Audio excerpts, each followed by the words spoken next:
Bonjour, bonjour, bonjour. Aujourd'hui, on va parler d'un de mes auteurs fétiches. On va parler de Rob Liefeld parce qu'il a sorti une nouvelle série chez IDW basée sur le personnage de Snake Eyes des G.I. Joe. Alors pourquoi chez IDW? Bah déjà parce que c'est IDW qui a les droits de la licence au niveau du comics, mais surtout parce que Rob Liefeld il s'est fâché avec tout le monde en fait. Il a sorti Major X l'année dernière chez Marvel, depuis il s'est fâché avec Marvel. Il devait sortir d'ailleurs une suite à Deadpool Bad Blood qui devait s'appeler Badder Blood. Bah c'est pas demain, hein, il est fâché avec Marvel. Et il s'est fâché avec DC Comics aussi également, en leur disant qu'ils avaient une façon de faire les choses ridicules. Alors ce qui est pas totalement faux, hein, il a quand même fait de la merde là pendant le confinement. Enfin, pendant notre confinement, eux ils sont toujours dans la merde là-bas. Et donc il s'est fâché un peu avec tout le monde, donc il prend les projets qu'on lui propose, et puis bon, il a toujours dit qu'il était fan du personnage de Snake Eyes sur lequel il l'aurait basé en partie Deadpool. Alors c'est aussi Deathstroke hein, de chez DC Comics, Deadpool. Mais ouais, il y a quand même des similitudes, sauf qu'il passe d'un personnage, donc Deadpool, le Merc with a Mouth, le mercenaire d'Isser en français, on appelle, donc il sort beaucoup de vannes, il parle beaucoup, il arrête pas de parler, un peu comme moi maintenant. Il passe à un autre ninja qui lui ne dit pas un mot. On va revenir un peu sur l'histoire de G.I. Joe d'ailleurs. Donc G.I. Joe à la base c'était des jouets, c'était des poupées de 30 centimètres pour les garçons, des militaires. Alors le G.I. Joe en fait c'est le nom du soldat, on va dire inconnu. Voilà, on va dire inconnu. Le soldat, le troufion de base aux États-Unis, quand il n'a pas de nom, et on l'appelle le G.I. Joe. Voilà. Donc il y a eu cette série de jouets chez Hasbro, qui étaient donc d'abord des jouets de 30 centimètres, des poupées de 30 centimètres en 1964, qui dès 82 vont devenir des personnages de 9 centimètres, 9 centimètres.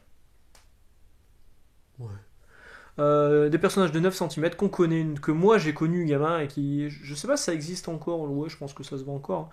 Donc le petit personnage G.I. Joe. Le G.I. Joe d'origine, celui de 30 centimètres, c'est devenu Action Man en Europe et notamment en Angleterre. Et moi j'ai surtout connu les Big Jim, qui était le concurrent d'Action Man, fait non pas par Hasbro mais par Mattel. Big Jim, moi j'adorais, c'était un mec, on lui appuyait sur le dos et son bras il faisait comme ça. C'était ridicule. Et quand il pliait le bras, il y avait un muscle qui gonflait. En fait, ils avaient une armature en plastique avec un espèce de plastique dur. Il y avait une espèce de plastique mou autour. Et quand on pliait son bras, ça faisait gonfler le muscle. Pas du tout comme ça, du coup. Moi notez l'absence de muscle. Et ça gonfle, non? Non. Je pourrais faire une miniature de cette image tellement c'est ridicule. Donc, en 82, les G.I. Joe, ça devient ces petits personnages. Il y a un dessin animé qui arrive dès 85 qui aura bercé mon enfance. Moi, j'avais des petits personnages G.I. Joe. Et j'avais le jouet de Snake Eyes. J'adorais. C'était un ninja silencieux. Il disait rien. Il était habillé en noir. Il avait trop la classe par rapport aux autres qui étaient habillés en militaire et tout. Torse-poil avec des costumes, des machins. C'était improbable, quoi, en fait. Et donc, le personnage de Snake Eyes, il aura eu une histoire d'amour. Alors, il ne parle pas parce qu'il a eu un accident d'hélicoptère. Il a été défiguré, on lui a refait le visage, machin, tout ça. On ne sait pas trop son origine, en fait, son vrai nom, tout ça. Et ça lui a attaqué les cordes vocales, donc il parle plus du tout. Il parlait à un moment, hein. Alors il y a eu des films G.I. Joe, il y en a eu deux, et G.I. Joe est joué par Ray Park. Si vous connaissez Ray Park, c'est Darth Maul dans La Menace Fantôme, Star Wars La Menace Fantôme. La Menace Fantôme, ouais c'est ça, je dis pas de conneries. Et c'est Ray Park, donc j'aime bien. Et là il y a un film qui va sortir basé sur le personnage de Snake Eyes, donc à mon avis elle est un petit peu opportuniste cette série, qui était annoncé pour 2020. Maintenant, est-ce que ça va vraiment sortir en 2020? Je ne sais pas. Voilà, alors moi le jouet je l'avais avec un loup, il était toujours accompagné d'un loup qui s'appelait Timber, sauf que le loup il est pas dans le comics. Alors, pourquoi je sais pas, il est peut-être mort depuis. Alors le comics, parlons peu, parlons bien, parlons du comics, parlons de Rob Liefeld. Regardez, quelque chose vous choque sur cette couverture ou pas? Il y a des pieds. On reproche souvent à Rob Liefeld de ne pas faire de pieds, de dessiner des, de la fumée ou machin, hein, ou juste les mecs qui sont coupés à ce niveau-là. Bah là, il y a des pieds. Et il y a des pieds dans tout le comics. Comme quoi, on l'écoute. Il écoute un petit peu les critiques qu'on lui font les fans. Regardez, il y a des pieds. Il y a des pieds là, il y a des pieds là, il y a des pieds. Il y a plein de pieds. C'est incroyable. Alors, ça démarre au tout début avec un faux Thor qui a un marteau qui s'appelle Mjolnir. Voilà. Qui combat une espèce de ninja au design complètement ridicule. Mais bon, on a l'habitude hein, avec les personnages et Liefeld, c'est souvent du copier-coller, des trucs qu'on a déjà vu partout ailleurs. Il y a quasiment pas de décor, c'est quasiment que des pages du personnage en pied, comme ça pourrait limite être un artbook que sur le personnage de Snake Eyes. Mais je me régale, je me régale. Regardez, il y a le tout premier G.I. Joe. Donc celui qui était en poupée de 30 cm, c'était lui en fait. Le tout premier G.I. Joe. C'est moche, hein. Regardez le point. J'adore. J'adore. Oui, j'aime que pour des mauvaises raisons. Mais je l'ai déjà expliqué, hein, c'est lié à une partie de mon adolescence. Et voilà. Voilà, voilà. Il n'y a pas de dialogue, hein. Alors les dialogues, ils sont pas signés par Liefeld parce que c'est trop compliqué. Ils sont signés par Chad Bowers.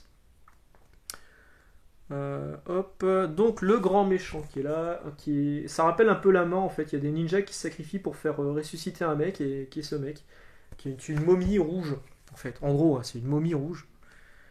Du coup c'est génial parce que c'est dynamique. Là c'est drôle aussi ça. Manque un bout de page. Du coup ils ont mis du noir. Ça fait quand même une sacrée ordure. Voilà, là, bon, les proportions sont pas du tout les mêmes par rapport à la page précédente. Là, on voit qu'ils sont à peu près de la même taille. Bon, là, clairement, ils sont plus du tout de la même taille, hein. C'est un ennemi à géométrie variable. Ennemi à géométrie variable. On a parlé de Scarlett tout à l'heure. Elle est là, Scarlett. Voilà. Elle est très masculine au niveau de la mâchoire, hein. Ça, c'est. On pourra pas lui enlever. Bah, tiens, il y a un loup là. J'ai pas fait gaffe. En fait, c'est peut-être lui, Timber. Mais dans mes souvenirs, il était blanc. Ok, bon, moi d'accord. Et cette page. Alors, je vous montre la dernière page, mais rassurez-vous, c'est pas du spoil, hein, parce que. Regardez-moi ça. Regardez-moi ce personnage. Est-ce que c'est pas juste un copier-coller de ce qu'il avait fait sur Captain America? Il y avait une illustration publicitaire du Captain America quand il avait repris Captain America chez Marvel. On le voyait de côté. Il avait un bouclier énorme. Il avait un buste qui était juste pas possible. Le même buste que ça. Ça, c'est pas possible anatomiquement, hein. Et je pense vraiment qu'il a fait un calque de copier-coller de ce qu'il avait fait sur Captain America. C'est exactement la même pose, le même personnage. Là, vous lui mettez un bouclier, c'est Captain America. On lui met des petites ailes là sur le côté, boum, c'est Captain America. Voilà, alors, achetez-le, c'est génial. Moi, je me suis régalé, ça se lit en 3 secondes 50. C'est vraiment très très bien, très très bien. Je saurais même pas le dire sérieusement. J'aime beaucoup, hein. Moi j'adore Liefeld, j'adore son je m'en foutisme total. Et il dessine des pieds. Alors du coup, là je peux pas vous le vendre mieux. Est-ce qu'il y aura une VF? Ça m'étonnerait. Combien il y aura de numéros? Je ne sais pas. Ah tiens, je vous ai pas dit, là c'est écrit cover A. Parce qu'en fait, il y a eu 32 variantes de cover. Alors, je les ai pas toutes comptées, je crois que c'est ça.